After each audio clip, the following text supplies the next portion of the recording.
La vérité, une sémence de la parole.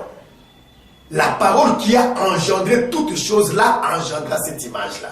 C'est-à-dire, Dieu, quand il regardait les mots dans son dessein, il a vu ces hommes-là. Dans Proverbe 8, la sagesse de Dieu se présente. Il dit, avant que la terre ne soit posée sur ses fondements, moi je suis l'une de ses œuvres les plus anciennes.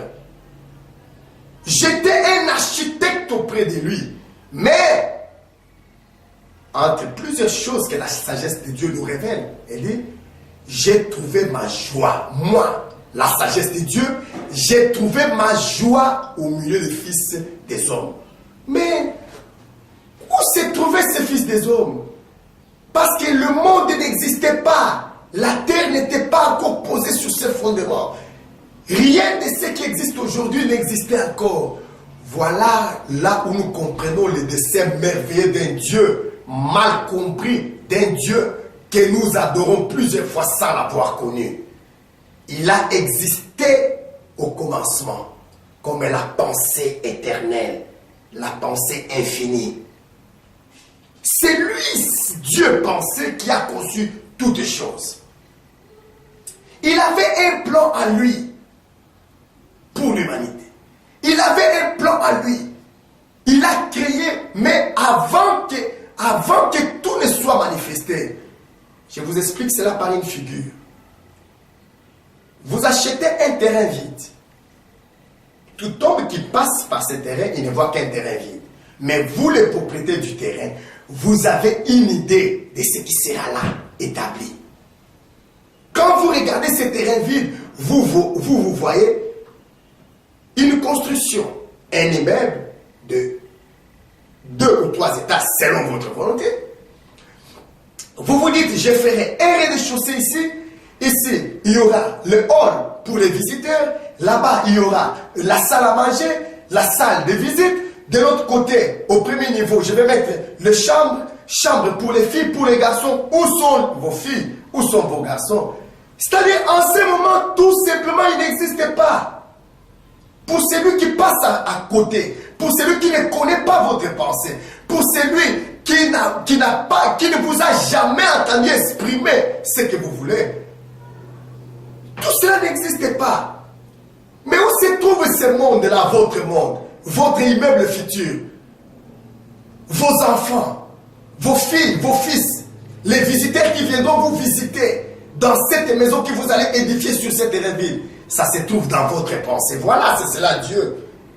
Dieu, la pensée éternelle, a conçu toutes choses selon son dessein. Mais pour matérialiser sa création, alors Dieu sortit de l'invisibilité et il prit la forme de la parole. Nous parlons du Dieu créateur comme la parole. Dieu parole. Voilà le Dieu créateur.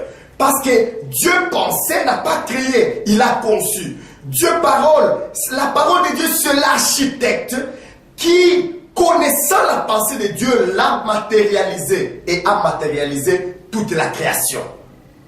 Maintenant, lorsque la race humaine a été déchue de la gloire, la prophétie dit clairement dans les psaumes, Dieu vit la souffrance de son peuple et Dieu envoya sa parole les guérit. Qu'est-ce qui arriva donc? Dieu sort, le Dieu créateur, c'est lui qui a manifesté la pensée éternelle de celui qui habitait dans une lumière inaccessible, inconnue de tous. C'est cette parole-là qui a amené toutes choses à l'existence et se manifester dans une chair humaine. La parole était avec Dieu, la parole était Dieu. Et la parole a été faite chair et a habité parmi nous.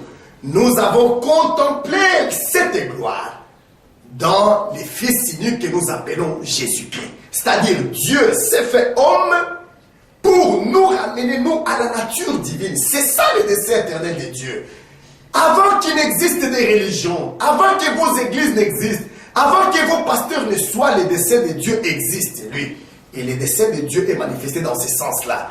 Il envoie la parole créatrice sous une forme humaine et la parole de Dieu faite chair se manifeste dans la condition du Sauveur. Voici pourquoi, sous les ciels, cette parole se manifeste dans la condition du Fils.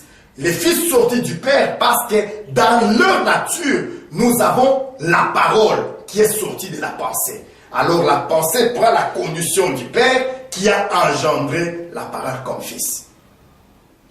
Maintenant, cette parole de Dieu est venue ramener l'homme à faire participer l'homme, la nature humaine déchue de sa gloire, la rendre